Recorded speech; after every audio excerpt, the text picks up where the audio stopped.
Hello, my people. Happy Sunday. Welcome to another episode of the Let's Talk About Everything series. Today, I want to talk about something very interesting. Do your problems leave you when you move abroad? Or do your problems leave you when you move from Nigeria, when you Japa, when you go to Canada, Dubai, or wherever other country you go? I was having this conversation with a friend yesterday, and it's a conversation that's always coming up across different digital platforms. When you come to the US, come to Dubai, come to Canada, for some people, they stop going to churches or they stop going to mosques because, according to them, their problems have reduced and they don't need as much prayers as they needed while they were in Nigeria. God is a God of principles. And the world is also governed by certain divine laws. If you sow, you will reap. But there's grace that multiplies your harvest. If you do good, good will be done to you. So, for example, people have these conversations around why are they billionaires? A lot of these billionaires are not Christians. They're following the normal standard principles of life. They're sowing, they're being innovative, they're being transformative, and they're reaping those results. But what was the reason in the first place why you used to go to church, for example, or go to mosque in Nigeria? What was the reason why you reverence God? Was it because of your problems alone? Or was it because you wanted to have that relationship? Was it because you saw different things happening in your life that were beyond the natural? That's the question that we need to ask ourselves. Now, why does it seem like when you move to other countries, your problems finish, or your village people are no more chasing you, or witchcraft is no more chasing you?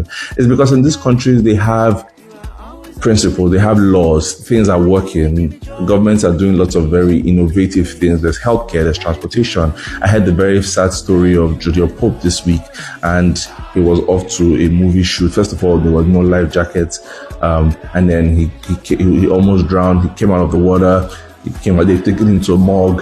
From the morgue, they took him to a spiritualist before they took him to the hospital, and unfortunately he died.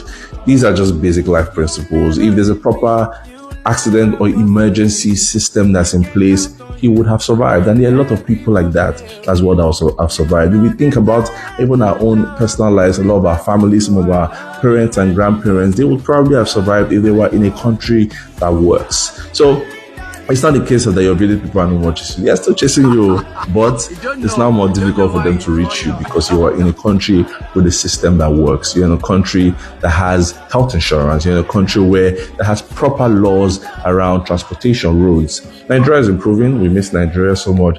The truth is that when it comes to where you can legitimately or where you can properly spend money that you make abroad, it is in Nigeria. That's why diaspora funds continue to go in to feed families, to build houses. I'm always personally looking forward to when I go back to Nigeria, go back home. But the truth is that we need the country to work. We need to, where we can contribute our quota, we need to push. So your problems are reduced abroad because you are in a system that works.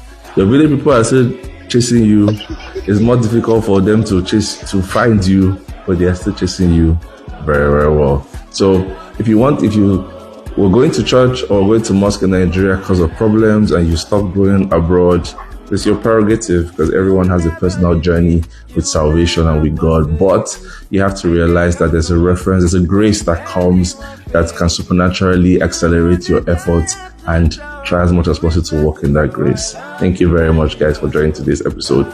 See you tomorrow.